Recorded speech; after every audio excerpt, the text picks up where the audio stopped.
Yes Bank, which was facing a financial distress.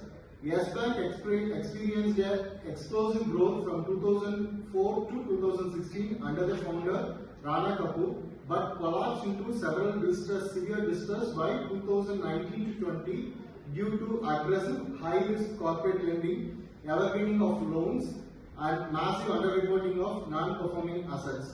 This culminated in regulatory intervention by the RBI and Kapoor's arrest. As of May 2022, the bank is under new RBI appointed management and has cleaned up a significant portion of legacy stressed assets through huge provisions and is in a reconstruction phase. The core question for the analyst is that is S Bank now investable or does it remain too risky? This is what we have to find out the solution for. Clear? So now we are going to analyze this case and give the solution for your investors whether we can invest in the S Bank. Clear? Now we are going to discuss about structured analysis. Structured analysis using Campbell's framework, quantitative or theoretical capital adequacy C, and post reconstructions March 2020. The bank received massive fresh quality capital rupees 100 plus BN via SBI and other investors, dramatically improving Tier 1 and overall CRAR. The lock-in period for promoter shares and SBI 49% or stake later diluted provides strong regulatory comfort and a safety buffer. Assessment shows strong improvement from quality, critically deficient pre-2020 to well capitalized under new regime. Asset quality. This was the root cause of the crisis. Very high exposure to stress groups, IEL and FS, DHFL, Anil Ambani companies, etc.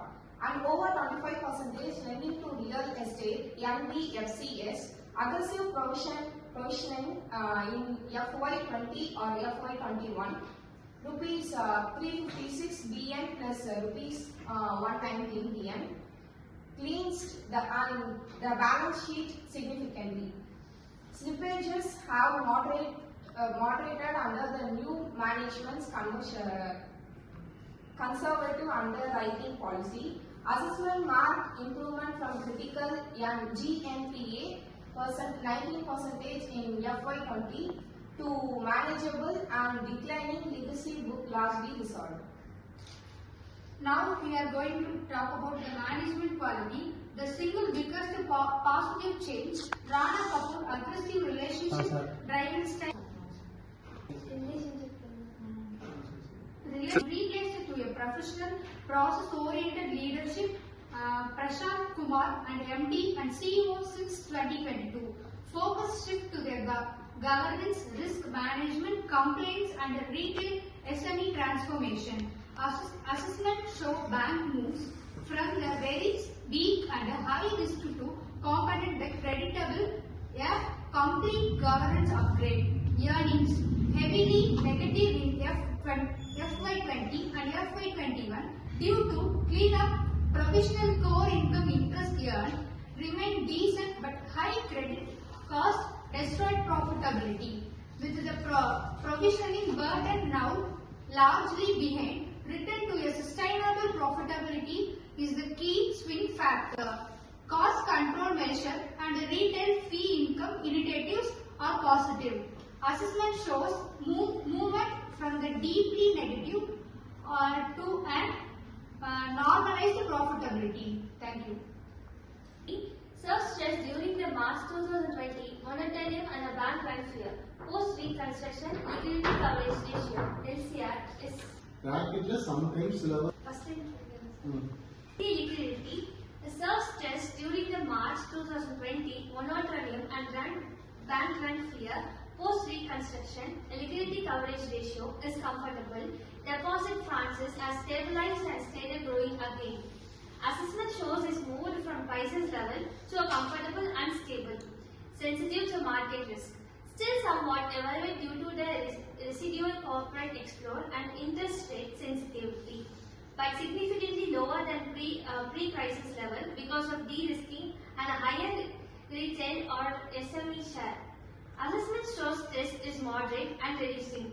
Overall, theoretically, CAMEL's rating as of May 2022, 3 FAD was trending toward, satisfy in the medium term if the execution continues. Probability of financial distress before 2022. Extremely high near return default risk without RBI intervention. Post reconstruction, fresh capital infusions, cleanup of stress book, professional management, and explicit regulatory support and oversight. The bank has moved from too big to fail, had to be rescued, to the systematically monitored turnover story with the low near-term bank policy probability. Next, investment recommendations. As of March 2022, Yes Bank is classic turnover with and can be recommended with the following positioning. Suitable only for aggressive risk-tolerant investors who believe in the new management ability to deliver normalized ROA 1% and ROE 12 to 15% over 3 to 5 years. Not suitable for conservative or fixed income clients. Too much execution and the macro risk remains. Preferred strategy. Buy in small tranches on weakness, monetary quarterly slippages, credit costs and retail growth closely. Any re-emergency of corporate stress or governance lapse should trigger immediate exit. Postscript. Actual outcome, real world update as February 2026. The turnaround has succeeded beyond most 2022 expectation. Yes Bank returned to consistent probability from financial year 2023 onwards.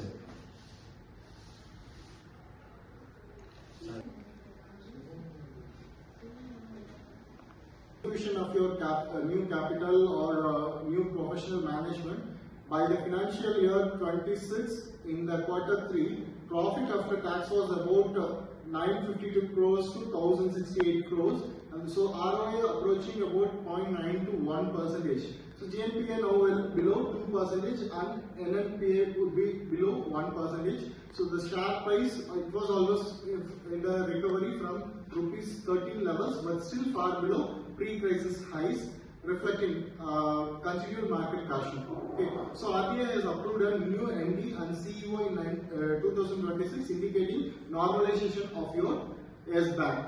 So to conclude, investors who took the turnaround between 2022 to 23 have been rewarded with the capital preservation and reasonable returns. The bank is now normalized, mid-sized private rather than distress story. The 2022 reconstruction scheme is one of the India's most successful bank rescues to the date. So it recommends that the investors can invest money in the Yes Bank, which says that it is recovering from the financial stress, and it opens its options for the investors to invest in the Yes Bank. Okay? That is to conclude with the case. Thank you.